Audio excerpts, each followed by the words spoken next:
nos aïeux. Les rires ont tissé des liens silencieux. Par le verbe léger, les moqueries sans mal. Le cousinage éclaire les cœurs du Sénégal. Sous l'ombre du baobab, l'histoire s'épanouit. Dans la parole vive, la paix fleurit. Les querelles s'éteignent, balayées par le vent. Des mots chargés d'amour, un pacte bienveillant. Oh, peuple de lumière, gardien de ce joyau. Dans chaque cale réside un précieux fardeau. Préserve ce trésor, cette paix qui s'édore. Car dans la plaisanterie, l'humanité s'endort. Dans le souffle du calme, les cœurs se dient. Les rancunes se dissipent, la rancœur s'oublie. Sous le ciel d'ébène, les étoiles s'allient. Les mots légers volent, apaisant l'art qui prie. Le cousinage, douce mélodie de nos vies. Chante la tolérance, nourrit l'harmonie.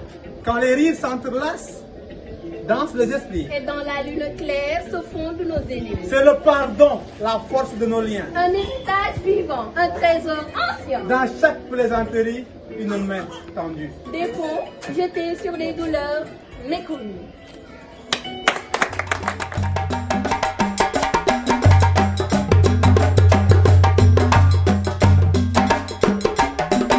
C'est une compagnie de théâtre qui a vu le jour en 2016 à Saint-Louis, donc qui vient de fêter ses 8 ans d'existence. Et pendant 8 ans, nous avons quand même eu à travailler dans pas mal de projets artistiques au Sénégal et à l'international, mais aussi à organiser un festival de théâtre d'intervention sociale, de théâtre de rue, donc dénommé les rencontres artistiques pour un développement durable.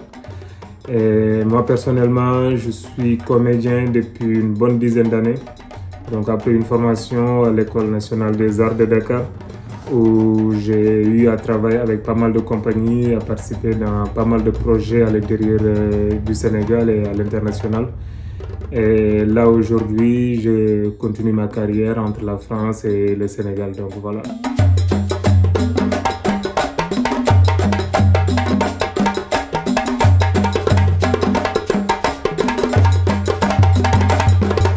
Le théâtre à domicile, c'est une forme d'expression théâtrale que nous avons entamée il y a quelques semaines à Saint-Louis du Sénégal. Parce que nous avons fait un constat. Le constat que nous avons fait, c'est que le public ne vient plus dans les salles de théâtre. Ça, c'est la vérité, il faut se le dire. En tout cas, au Sénégal, que je connais le plus, il devient de plus en plus difficile en fait de rassembler le public dans le théâtre, dans les salles de théâtre.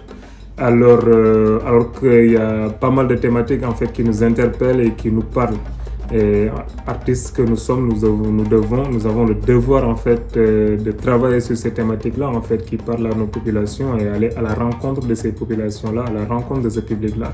Donc nous prenons un théâtre nous faisons du théâtre dans les salles, mais nous prenons aussi ce théâtre-là qui va vers les gens, qui va vers le public, qui va à la rencontre du public pour les proposer des sujets, des thématiques qui les intéressent. Et dans le contexte politique dont nous venons de traverser, et tout le monde est au courant, le tissu social en tout cas au Sénégal a été fragilisé parce que voilà, à cause d'un ancien régime qui était sur place, et on a parlé de troisième mandat, le phénomène du troisième mandat, il va faire un troisième mandat, il ne va pas faire un troisième mandat, finalement il a décidé de ne pas se présenter. Mais avant cela, il y a eu des milliers d'arrestations. Il y a eu une violence qu'on ne connaissait pas au Sénégal. Et c'est parti à un moment donné où ces violences-là ont touché un tissu social qui était le socle en fait du vivre ensemble au Sénégal, qui est le cousinage à plaisanterie. On commençait à entendre en tout cas des propos qui n'étaient pas véritablement des propos qu'on avait l'habitude de voir au Sénégal, des propos violents entre des ethnies. Et ça, on s'est dit, voilà, nous sommes interpellés parce que là, le cousinage à plaisanterie, là, tu vois, ceux qui portent le nom de Ndiaye, c'est des cousins à plaisanterie ou des cousines à plaisanterie à ceux qui portent le nom de Diop. Et depuis que le Sénégal est Sénégal, donc ils se chamaillent, ils se discutent, il faut faire des blagues entre eux, même s'insulter, sans que que ça ne crée un problème en fait entre les ethnies. Moi je suis Diola et les Diola sont voilà, les rois des Sérères, même si les Sérères ne vont pas accepter. Après les Sérères et les Peuls, ça a toujours été comme ça. Donc on pouvait se dire des choses, faire des enseignements en pensant par ce socle-là en fait qui maintenait la stabilité et la paix au Sénégal. Et à un moment donné, on a vu que les politiques sont arrivés et ils ont commencé en fait à fragiliser ce tissu social. Donc là, on a dépassé en fait cet épisode politique au Sénégal où il n'y a plus de violence, il n'y a plus d'arrestation, il y a un nouveau régime qui est arrivé, qui, voilà, on pose notre espoir sur eux. Et nous aussi, on se dit que voilà, plus jamais ça, plus jamais ce scénario-là, plus jamais d'insultes, plus jamais de violence dans notre pays, parce que le Sénégal quand même a été bien cité parmi voilà, tant de pays d'Africains comme un pays qui a su préserver sa paix, il n'y a jamais eu de coup d'État, rien du tout. Donc voilà, c'est en quelque sorte un pays qui inspirait l'exemple. Mais là, on s'est dit, voilà, on a un travail à faire, il faut qu'on se lève et qu'on parte dans les maisons et on rencontre en fait la population pour discuter avec eux et échanger en fait sur ces thématiques-là qui nous interpellent. Et le théâtre à domicile, c'est vraiment un théâtre qui est très simple déjà, parce qu'on n'a pas besoin de 1000 accessoires, on a juste besoin d'une cour familiale et des gens, des publics, des hommes, des femmes. Et dans la maison, on se dit, voilà, ça fait quelque chose de très commun. Et tu vois, en Afrique, partout, ça a toujours été comme ça. Après le soir, la grand-mère, le grand-père qui regroupait tous ses enfants autour du conte, ils nous racontaient des contes. Mais c'est à partir, en fait, de ces contes-là qu'on nous préparait, qu'on nous forgeait à devenir des hommes de demain, des hommes responsables, des hommes et des femmes responsables de demain. Et c'est en fait cette dynamique-là que nous voulons en fait redynamiser et remettre en place. Et en plus, on s'est aussi inspiré de ce genre de projet-là qui existe déjà au Burkina Faso. Dans les récréatrales, c'est des spectacles en fait qui se passent dans les cours familiales. Quand tu pars à Bamako avec l'association Andjigar, ils ont voilà, un concept de théâtre de maison qu'ils font depuis des années. Et voilà, on s'est aussi inspiré de ce qui se passe à l'international pour l'adapter en fait au Sénégal et essayer aussi nous aussi de participer. Mani, saya kebawa macam bertua dalam jalan hari malam cek day. Jambat, iya dapat lalu. Iya kale, menkan, menbis, tokalan, cum, tadi lalu. Wow. Man ñoo ko xamal. Wah, no. Tey nag soo ñëwee. Waaw. Tàgg ma nga tàgg sama yaay te tàggu ma sa papa sama papa. Waaw. Kon dafay ñaaw. Kita kau man, gua So tak loolu man. nag sama bàjjen bi moo fi jaar. Ah. Bëgg ma safloo ma. Lu ma bëgg mu bëgg ko. Lu ma bëggul nag bëggul. Ah. Moo tax ma waaw. Moo tax ma ne Ngom séeréer. Moo tax ma ne Ngom séeréer. Ngom si Abdou Ngom. Sët si Demba Ngom. Sët si Jibril Ngom. Jibril Ngom soxna Ngom. Soxna Ngom yaram Ngom. Bate Sele yaram Ngom. Awa Bate Sekk yaram Ngom.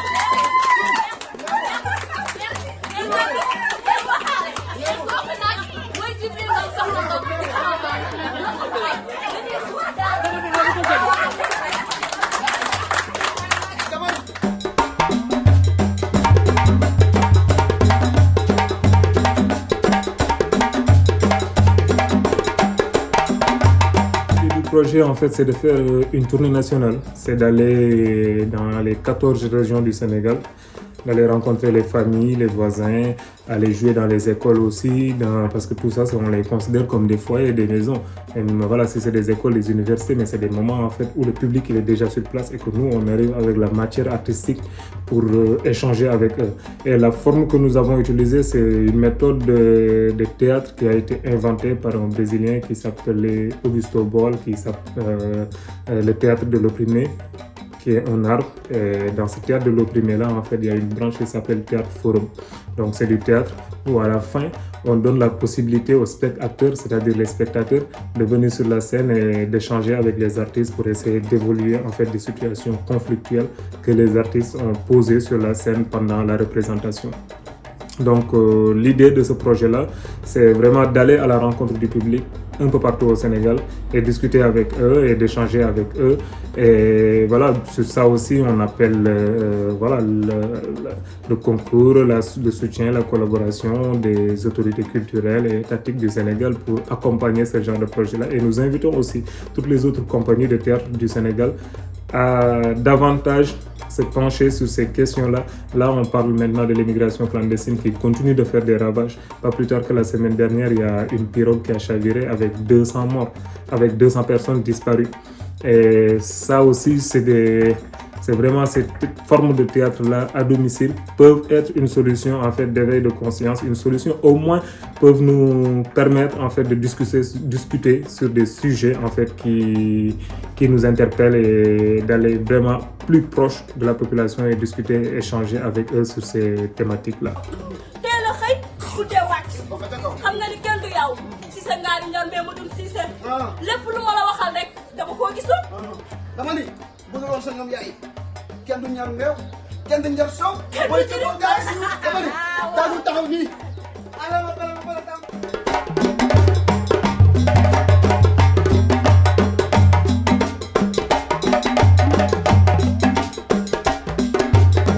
Nous avons eu, à travers déjà les représentations que nous avons faites, mais aussi à travers, j'ai parlé de manière globale, des différents projets que nous mettons en place depuis 8 ans que nous existons déjà, à travers les rencontres artistiques pour un développement durable, à travers ce projet-là dont nous sommes en train de mener actuellement, qui s'appelle la cour de partage ou la place des rencontres, des passages ou la place des idées. Voilà.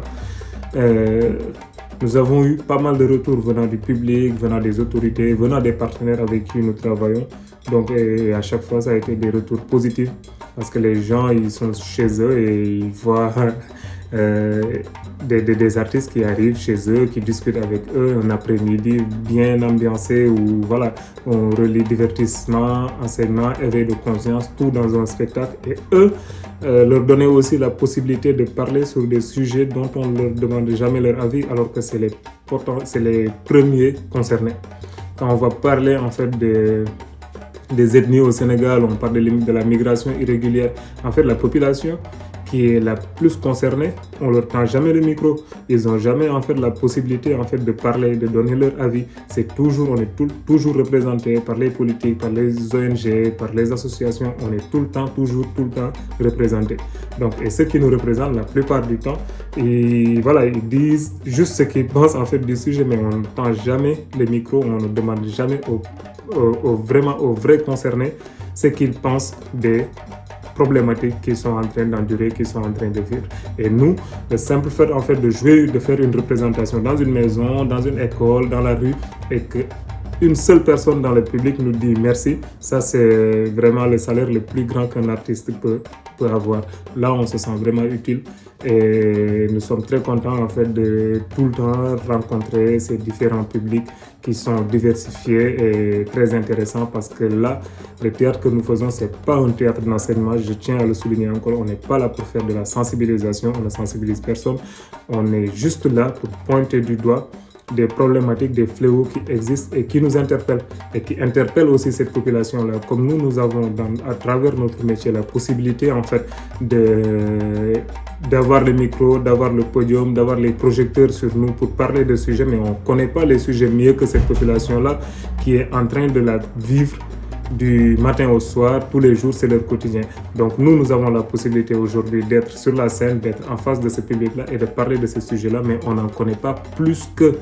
Donc pourquoi en fait on fait ce théâtre à domicile, c'est pour donner la parole à ces gens-là qui sont au milieu de ces fléaux-là, à qui ces problèmes-là, c'est leur quotidien et qui n'ont jamais en fait la possibilité d'en parler et de les voir parler de ces problématiques-là avec les artistes, de sortir des solutions, des pistes de solutions pour sortir de ces fléaux-là.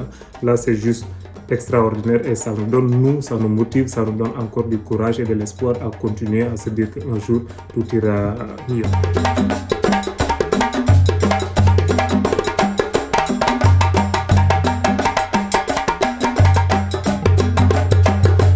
Ce spectacle-là s'appelle Cousinage à plaisanterie, c'est le thème général du spectacle. Et c'est créé à partir d'une création collective parce que déjà au sein de la compagnie, on est différentes ethnies. On est des membres qui sont de différentes ethnies déjà, pour commencer.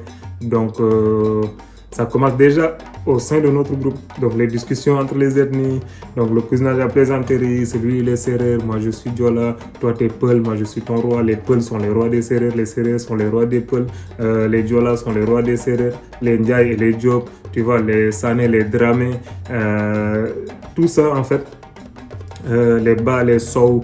Donc tout ça c'est des ethnies qui développent depuis que le Sénégal est Sénégal, qui développent en fait une entente extraordinaire, et ça fait partie en fait des socles, comme je l'ai dit tout à l'heure, qui maintiennent en fait la paix, la stabilité, et qui continuent en fait de nourrir la solidarité, la tolérance au sein du Sénégal. Et ça, on avait commencé en fait à le perdre. On a commencé à le perdre parce que le monde dont nous vivons aujourd'hui, c'est un monde matériel, un monde technologique où on n'a plus le temps à l'être humain. On se préoccupe plus de son voisin. On est tout le temps avec nous-mêmes. On est devenu matériel. C'est à moi. Tout le monde court derrière le matériel. Et à côté, c'est dangereux parce qu'on oublie l'être humain.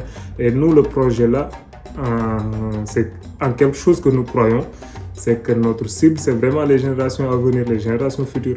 Même le nom de la compagnie, c'est la compagnie Ëllëg. Notre compagnie s'appelle Ëllëg. Ëllëg en Wolof, ça signifie Ëllëg en français. C'est une expression Wolof qui signifie en français futur.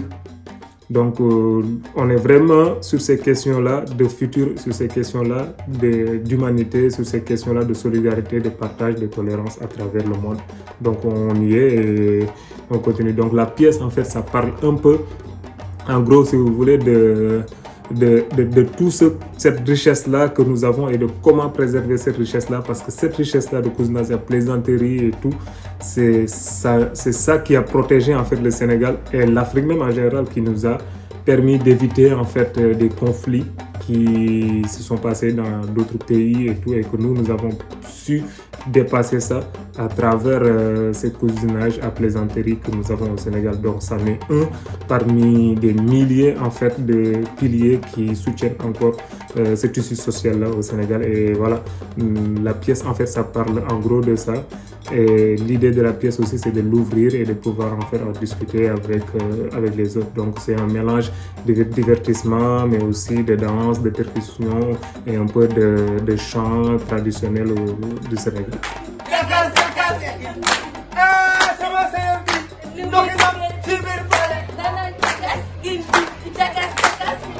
sama doom bi naaw di ma ni maa la bëgg taxawal nii ma ne ma tagal la sa yaay gor la garmi la waaye sa yaay day sekk la sa nag.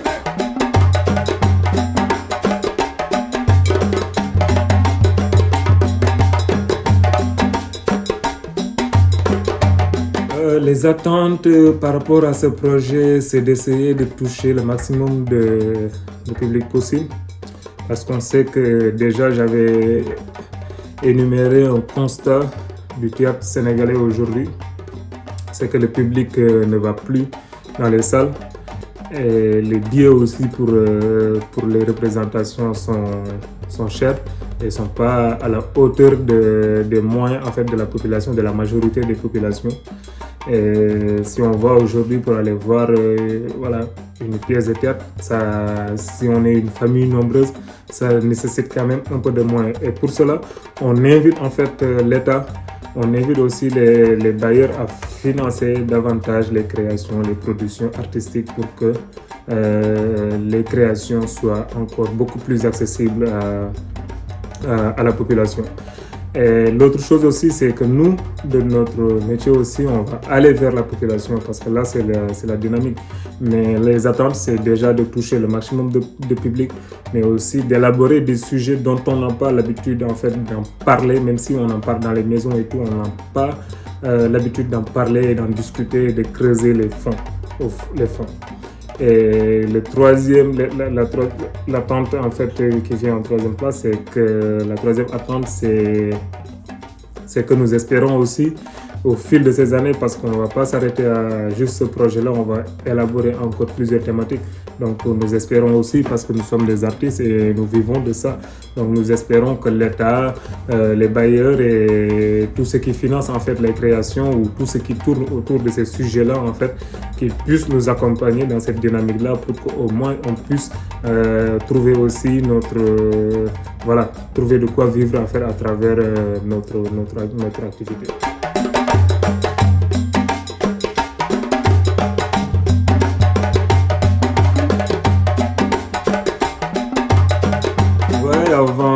Le mot de la fin, ce sera juste des remerciements.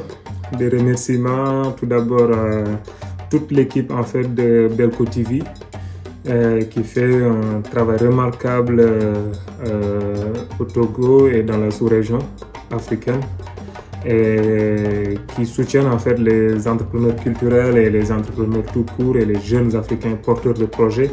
Donc vraiment merci pour cette interview-là que vous nous donnez aujourd'hui. Vous nous donnez en fait l'opportunité en fait de parler de notre travail et ça c'est vraiment extraordinaire et on vous dit merci parce que entre artistes et journalistes c'est vraiment une relation de complémentarité. On ne sait pas ce que nous serions devenus s'il n'y avait pas en fait des plateformes de médias et des journalistes comme vous en fait qui s'intéressaient à notre travail et qui montraient un peu le travail que nous faisons à l'international. Donc merci pour ça et aussi je voudrais à travers les dispositifs et à travers les médias belcotv.com profiter pour remercier toute la population sénégalaise, tout le public à qui on a déjà rencontré, mais aussi de remercier et d'encourager tous les membres et comédiens et comédiennes de la compagnie Elec Théâtre qui vraiment d'arrache-pied font un excellent travail depuis des années et qui sont vraiment motivés à ce que les choses changent à travers les arts de la scène. Et aussi de remercier tous nos partenaires en fait qui nous accompagnent depuis le début parce que voilà, Elec c'est une petite compagnie vraiment à Saint-Louis du Sénégal mais on a l'impression que c'est une très grande compagnie.